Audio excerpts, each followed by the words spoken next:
After we finish Magid, the story and questions and answers section of our Seder, with our second cup of wine on page 35, we will continue with part 6 of our Seder, Rachza, the second washing of our hands. This time it's accompanied by a blessing, and as we wash the hands, and at this point in my Seder, once again, I will typically send Noah and Caden to wash on behalf of the entire group. We say, Baruch atah Adonai Eloheinu melech haolam, asher kitshanu b'mitzvotav v'tzivanu al netilat yadayim.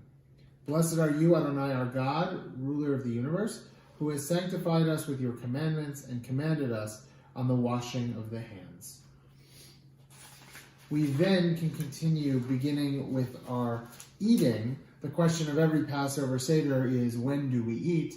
And now is the time we get to eat with the Motzi and Matzah and Maror and Koreich, the Hillel sandwich, which come in rapid succession, one right after the next, on page 36. So we raise the Matzah, and we sing both the Motzi, and then we say the mitzvah blessing of eating the Matzah, which are steps 7 and 8. Baruch atah Adonai Eloheinu melech haolam, hamotzi lechem min haaretz. Blessed are you, Adonai, our God, whose presence fills creation, who brings forth bread from the ground. Baruch atah Adonai Eloheinu melech haolam, asher kitshanu b'mitzvotav v'tzivanu al achilat matzah.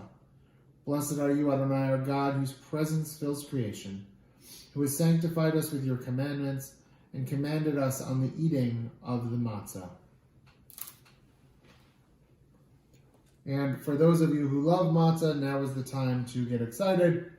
Those of you who aren't such big fans of either the matzah or the maror that comes next to it, the Mishnah says that for all of these mitzvot of eating different foods on Passover, we are commanded to eat what is called kazait, the size of an olive, to fulfill the mitzvah. So you can eat an olive-sized portion of your matzah and your maror and fulfill the commandment. But really, who wants just that size? Because it's almost time for dinner where we can eat a lot more than that. Because now we take our maror and we say, Baruch atah Adonai Eloheinu melech haolam, asher kitshanu b'mitzvotav v'tzivanu al achilat maror. Blessed are you, Adonai, our God, whose presence fills creation. You have sanctified us with your commandments and commanded us on eating the maror. Then we turn to step 10 on page 36, and we say, Zecher lemikdash kehillel, kein asa Hillel bizman shebeit hamikdash haya kayam. In memory of the temple according to Hillel, this is what Hillel would do when the temple existed. He would wrap the matzah and the maror and eat them together in order to fulfill what is stated. You shall eat it upon matzah and bitter herbs. And what we do to make what we call a Hillel sandwich is we take the matzah and we will put some horseradish on top of it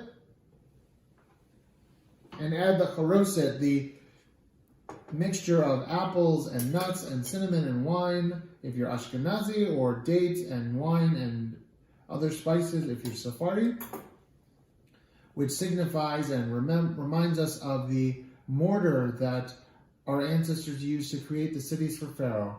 And we eat this all together in a Hillel sandwich, which brings us to step 11, Shulchan Oreich, the festival meal.